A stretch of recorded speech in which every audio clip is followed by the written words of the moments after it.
Good day, guys. Today our topic is all about communication and its type. I hope the video will learn from it and be able to apply the concept on the exercises that come with this video. Okay, so as we discussed previously, communication plays an important role in our lives.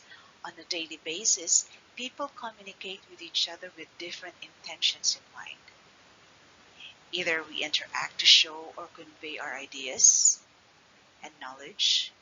We also converse to understand others. And lastly, we also converse in order to communicate and interact. People really want to have interactions. We want to make connections with others, right? Okay, now let's talk about the different types of communication. The two types of communication are verbal and nonverbal. When we say verbal, this has something to do with the ways we communicate through words. It can either be spoken or written. As long as we use words to make our ideas known to others, we consider it as verbal communication.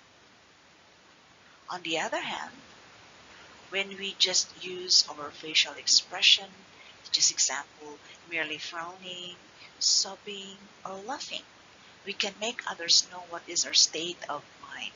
We can make others know our feelings. With this, we are using nonverbal communication.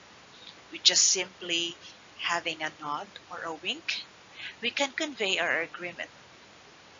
Those are examples of nonverbal communication. I hope you got it. Okay, here there are of course different ways to converse or to convey your idea using no words. Example, the first type of nonverbal communication or paralinguistics is all about kinesics. When we say kinesics, it has something to do with the movement. Example, when you raise your hands because you're happy, or you just simply put your thumb and forefinger together, just like Oppa, because you agree, and you smile because that is an indication that you're happy, or you frown, or you just simply roll your eyes when you're disgusted. Those are examples of kinesics.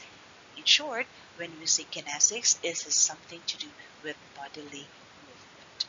Okay, we move on to the next one, which is haptics. When we say haptics, it has something to do with touch.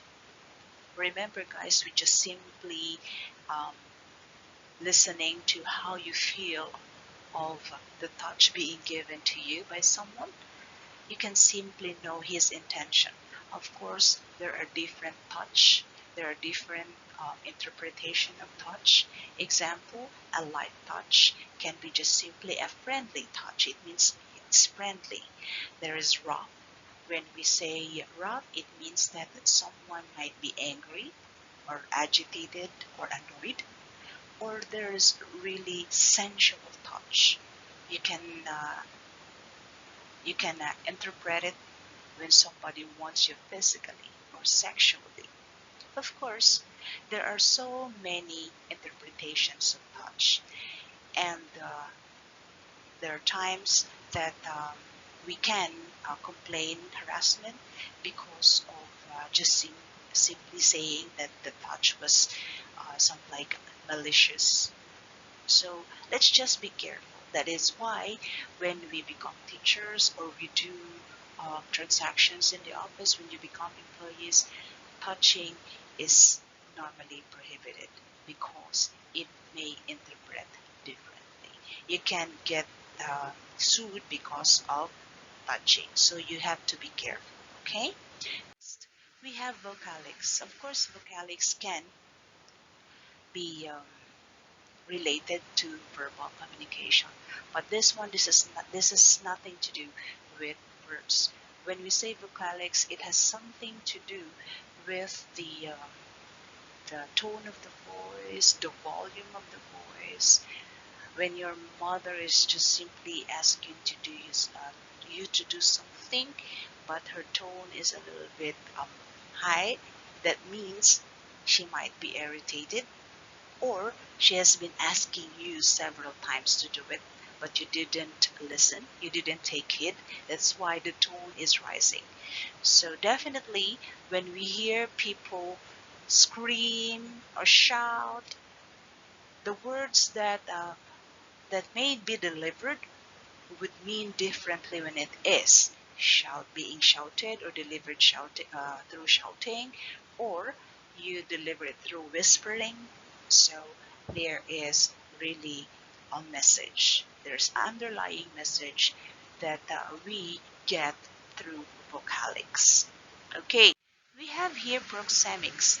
When we say proxemics, it has something to do with nearness, the study of space between people or between interlocutors. Okay, so let's take for example, you see two classmates of yours or two friends of yours always sitting next to each other closely. You can actually conclude that these people maybe have intimate relationship. The more distant that you are when talking with someone, then it indicates that you are not intimate with each other. The closer you are, the more intimate is the relationship. Let's take, for example, couples. Of course, couples are not expected to talk with each other distantly. If they talk distantly, then that means there might be something wrong. Because on a normal situation, couples have an intimate relationship. They always stand close with next to each other. But for strangers, we don't normally hug immediately with a stranger because distance is really important. So if you're close, then you are intimate, and if you're distant with each other, that means you are strangers. Okay, so that's for proxemics.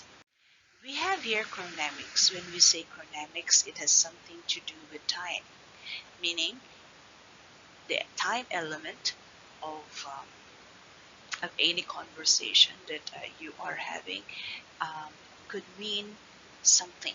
Example, you are sending a message to someone because you're asking favor.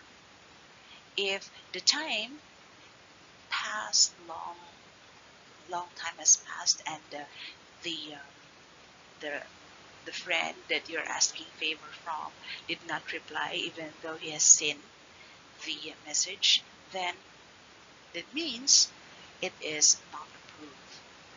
Okay, let's take for example, if you are sending a message to someone with whom you favor, and you say simply hi, hello, and he or she replies immediately, then there is a cue, or there is a possibility that there might be a flourishing relationship.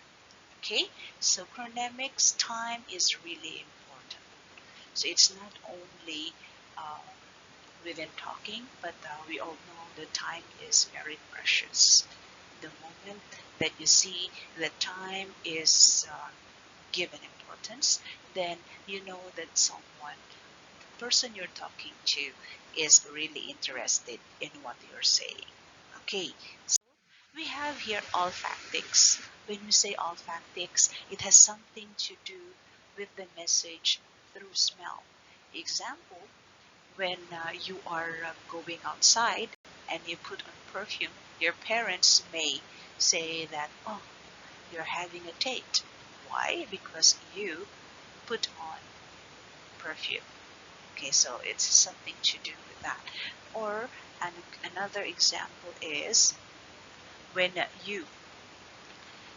you meet someone who is working as a vendor, a fish vendor, you may not be talking, or you may not be discussing what about his um, occupation is. You can just simply know that this person might be a fish vendor based on, of course, the smell of the person. Okay, next, we we have here personal presentation and environment. Now, for personal presentation and environment, this is something to do how you manage space and, of course, how you bring yourself through clothes, adornment.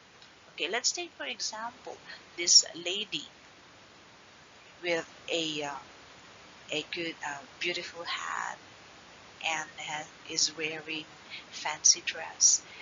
Now, if she is wearing this and she's living in a shock or in a dilapidated house, then that means that she may be considered as a social climber.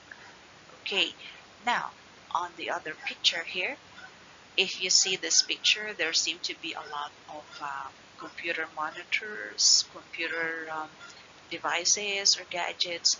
You will come up with a conclusion that this person may be an IT or a person who works with technology. Okay, so by just simply looking at people's faces, you can come up with conclusions. Now, I'm not saying that whatever conclusions that we have using all factics are true and correct. Of course, they are subjected to verification. Even we speak using verbal communication, we may sometimes misinterpret.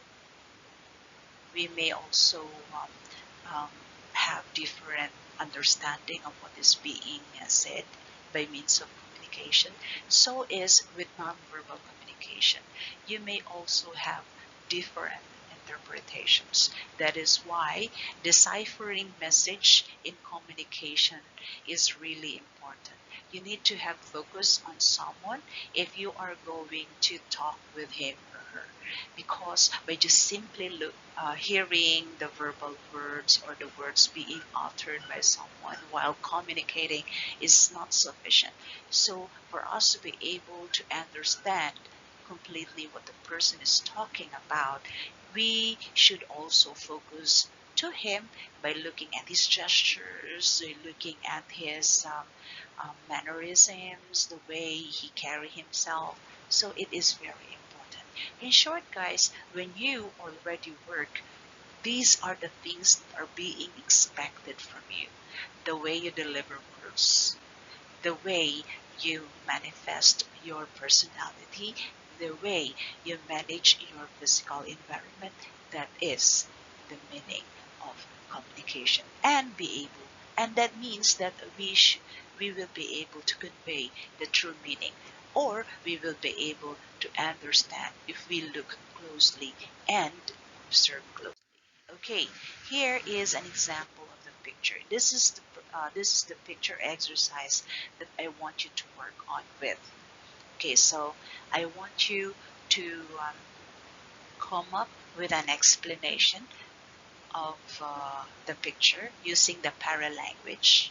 So you can make use of the different um, paralanguage that we used earlier, just like chronemics, vocalics. So, okay, so we can try using them through this picture. Okay, another picture is this.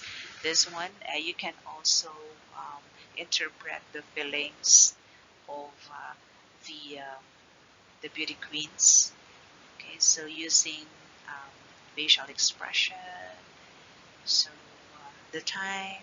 Okay, so if you know the history of this. Okay, so I think that should be good for now. Thank you so much for listening on this video, and thank you for giving time in understanding the lesson.